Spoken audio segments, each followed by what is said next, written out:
Здравствуйте! Начинаю изготовление традиционного столярного верстака из дуба и ясеня. Модель верстака выполнялась в программе SketchUp. Я не стану углубляться в нюансы проектирования. Все, что касается моделирования столярных изделий SketchUp, смотрите на канале моего коллеги Юрия. Ссылка будет в описании. За основу я взял классический верстак, который изготавливает компания Рубанков. Моя модель верстака отличается от классической только формой и размерами подверстачья. Мои детали будут более массивными, чем в оригинале. Верстачная доска будет изготовлена из срощенных в длину коротких заготовок. Обвязка будет из цельной дубовой доски с соединением ласточкин хвост. Можно использовать любое другое столярное соединение. Двое тисков от чешской фирмы York отлично подойдут моему верстаку. И в заключение лоток, который будет выполнен из фанеры 10 мм. Модель этого верстака вы сможете скачать бесплатно по ссылке, которая будет в описании к этому ролику.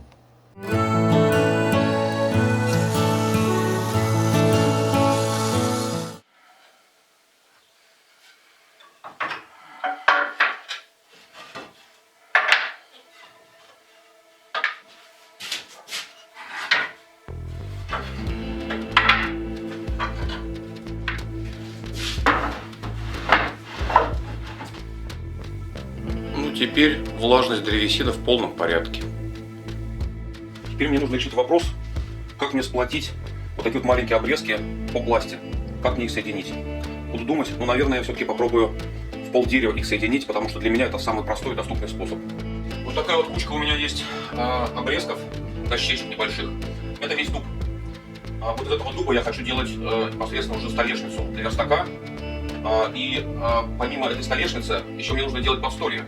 А для подстолья у меня есть другие доски такого же формата, но только из ясеня. Так что, скорее всего, верстак у меня будет комбинирован.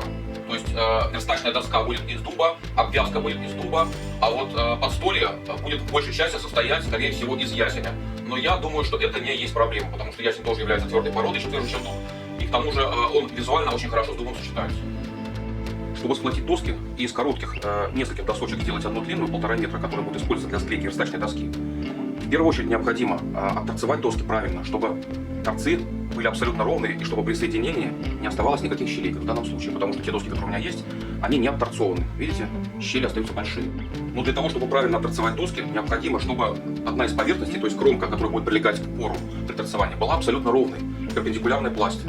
Пласт здесь у этих досок относительно ровная, потому что они уже предварительно пропускались через рейснус, калибровались. А вот кромки, как вы видите, здесь совсем не ровные. У многих кромок есть щели, и вообще они кривоватые, эти доски. Поэтому прежде чем торцевать, мне необходимо сделать ровными кромки, то есть отфуговать одну из кромок. Для того, чтобы отфуговать кромки моих заготовок, у меня есть несколько способов. Первый, самый длинный и не самый простой, это использование ручного фуганка. Это долго и муторно. Как я уже говорил, я отказался от идеи изготовить верстак полностью ручным способом, ручным инструментом, и буду использовать для этого станки. Поэтому прибегну я к ручному фуганку в самую последнюю очередь, если остальные способы не принесут желаемого результата. Второй способ при фуговке делянок – это рубанок, поставленный вверх дном. В принципе, это достаточно неплохой способ, я его уже испытывал. Но на этом фуганке можно фуговать заготовки, но из-за того, что слишком небольшая площадь переднего и заднего столов, длинные заготовки на нем фуговать очень неудобно. У меня есть заготовки и по метру. Поэтому этот способ мне тоже не очень подходит. К тому же ножи у этого фуганка, как я ни старался, идеально выставить мне не удается, и он выдает все равно на выходе трапецию. Для того, чтобы на нем нормально отфуговать, нужно делать несколько проходов с переворотом заготовки по горизонтали, чтобы не было трапеции. Поэтому этот способ я тоже сейчас использовать не буду. Третий способ фугования кромок, который мне доступен при отсутствии фуговального станка, это использование фрезера, встроенного в стол и параллельного упора. В интернете достаточно много есть роликов, которые показывают и объясняют, каким образом с помощью фрезера и пазовой фрезы можно отфуговывать кромки заготовок. Пожалуй, вот этим способом я сейчас и попробую воспользоваться.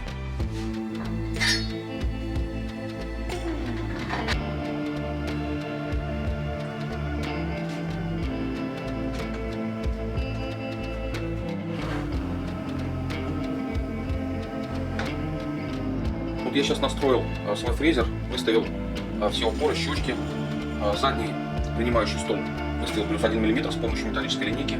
Сейчас попробую прогнать вот эту вот сосновую заготовку с явно выраженной щелью на кромке. Вот она, эта щель идет. Попробую отфуговать таким образом, чтобы кромка была идеально ровной. Если у меня это получится, буду тогда пробовать уже на своей заготовке.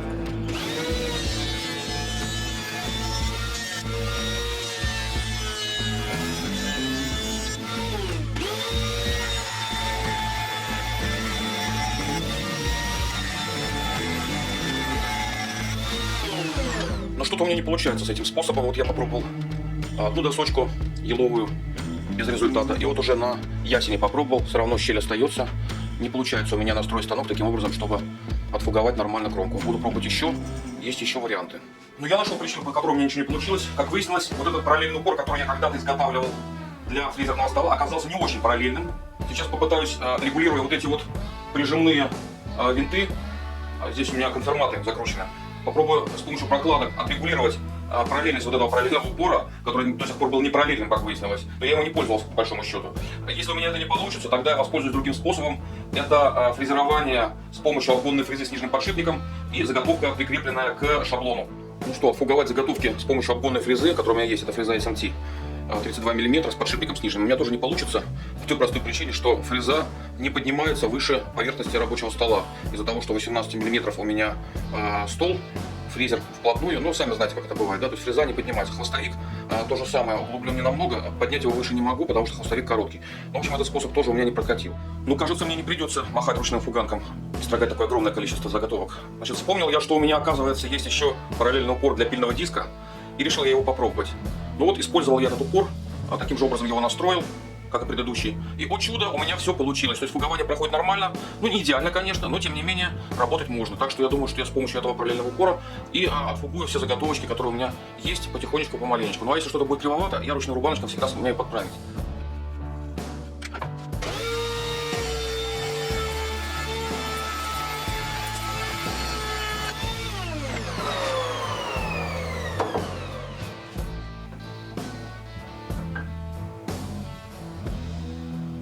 Как вы видите, все нормально обрабатывается, заготовка фугуется, кромка ровная по отношению к пласте, так что задача выполнена. Теперь мне остается только прогнать весь объем заготовок. Но единственный недостаток этого способа в данном случае это то, что в параллельном упоре для пильного диска отсутствует прорезь для выхода стружки. Ну и, естественно, стружку удаления нет никакого, поэтому стружка летит, и после каждого прохода нужно останавливаться и сметать стружку. Но в остальном работать можно, так что вперед, ждем результатов.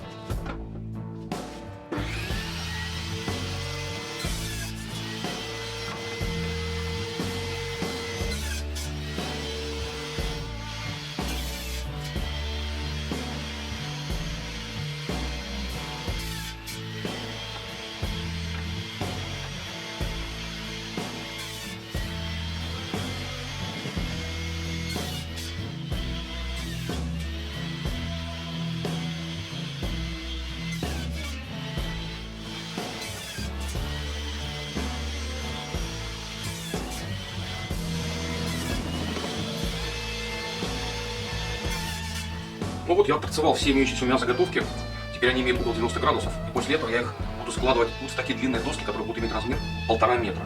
То есть моя верстачная доска будет длиной 1,5 метра, шириной 400 мм и толщиной 90 мм.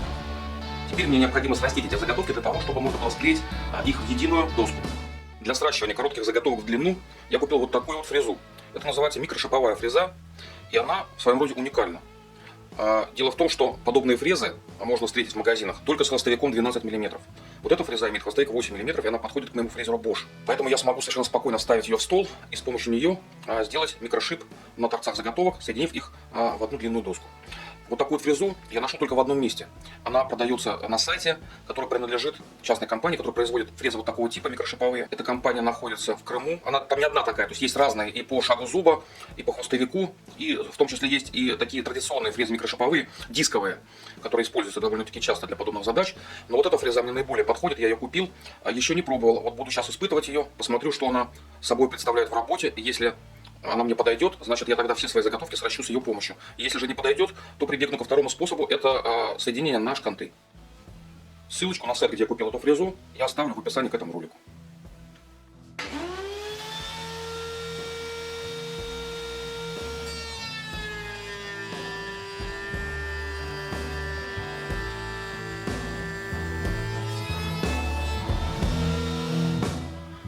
попробовал я профрезеровать с переворотом заготовки, но ничего у меня не получилось. Хоть так верти, хоть так переворачивай, ничего не сходится. Я уже фрезу гонял и так, и эдак, уже и поднимал, опускал на ползуба, на четверть зуба. Ну, в общем, с переворотом фрезеровать у меня не получается. Возможно, у меня опыта не хватает, может быть, опытные фрезеровщики знают, как это все делается, но у меня не получилось. Ну вот, методом научного тыка мне все-таки удалось соединить две ламели таким образом, чтобы между ними не оставалось никаких щелей. Как можно видеть, здесь склейка может быть осуществлена достаточно неплохо. Вот я сейчас разложил вот эти делянки, тут 4 штуки, пометил их каждый номер 1, номер 2, номер 1, номер 2, номер 1, номер 2. Соответственно, сначала я буду фрезой прогонять первый номер, потом, после того, как все первые номера прогоню, опущу фрезу на ползуба и прогоню все вторые номера, и у меня должно, по идее, сойтись. На предварительных фрезерованиях у меня сходилось все, так что будем надеяться, что и в этот раз все сойдется. После того, как я профрезерую, буду уже склеивать.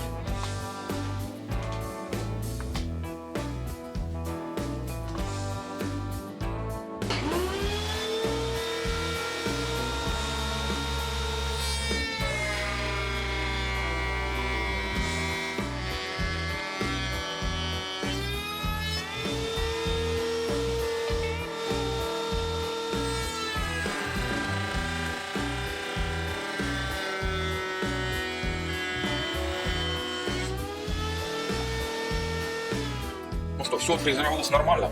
Теперь это буду все склеивать с помощью струбцина.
Для склейки изготовил вот такой вот простой стапель из нарезанных кусков USB по 100 мм. 3 слоя здесь. Ну и подложенный брусочек для упора. Взял от моих струбцин, которые у меня уже имелись, вот эти вот части, основные зажимные, одну и вторую. Ну и вот, собственно говоря, вот с помощью вот этого стапеля буду сейчас склеивать доску. Здесь мне весьма пригодились черные саморезы.